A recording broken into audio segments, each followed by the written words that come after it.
त्रिभुवन airport का नाम नेपाल के राजा त्रिभुवन वीर विक्रम शाहदेव के नाम पर रखा गया था, जिन्होंने 1950 से 1955 तक शासन किया था। हवाई अड्डे का उद्घाटन 1954 में हुआ था, पर आज हम इसके बारे में बात नहीं करेंगे। आज हम बात करेंगे कि त्रिभुवन एयरपोर्ट पर जो विमान हादसा हुआ है उसके बारे में, जिसमें 18 लोगों की जान चली गई। ऐसे में ये सवाल आता है कि आखिर त्रिभुवन हवाई अड्डे पर इतने विमान हादसे क्यों होते हैं। इस वीडियो में हम इस पर भी नज़र डालेंगे। नमस्कार, मेरा नाम है अमरदीप और आप देख रहे हैं ऑनलाइन न्यूज़।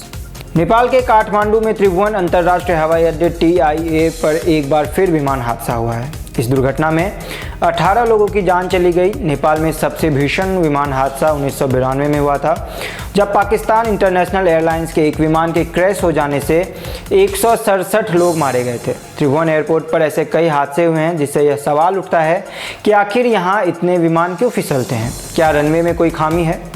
नेपाल के बड़े विमान हादसों के बारे में बात करें तो 28 सितंबर 1992 को पाकिस्तान इंटरनेशनल एयरलाइन का विमान एयरबस A300 लैंडिंग के समय क्रैश हो गया था, जिसमें 167 लोग मारे गए थे। वहीं 4 मार्च 2015 को तुर्की एयरलाइंस का एक विमान घने कोहरे के बीच क्रैश लैंडिंग के बाद रनवे से आगे निकल गया था। इस घटना में कोई भी यात्री गंभीर रूप से घायल नहीं हुआ था। 12 मार्च 2018 को 71 यात्रियों और चालक दल को ले जा रहा एक विमान काठमांडू हवाई अड्डे पर उतरते समय दुर्घटनाग्रस्त हो गया था, जिसमें 49 लोग मारे गए थे। 28 अगस्त 2018 को नेपाल के अंतर्राष्ट्रीय हवाई अड्डे पर एक विमान दुर्घटनाग्रस्त हो गई, जिसमें 51 लोग मारे गए थे। 5 जनवरी 2023 को यति एयरलाइंस का ATR 72 विमान पोखरा के पास दुर्घटनाग्रस्त हो गया था, जिसमें सवार सभी 72 लोग मारे गए थे। अब ये सवाल आता है कि आखिर यहाँ इतने हादसे क्यों होते हैं। नेपाल अपने खूबसूरत पहाड़ों और वादियों के लिए मशहूर है, लेकिन यह पहाड़ियाँ त्रिभुवन एयरपोर्ट के लिए चुनौती बन जाती है। यह हवाई अड्डा दुनिया के सबसे कठिन हवाई अड्डों में से एक माना जाता है।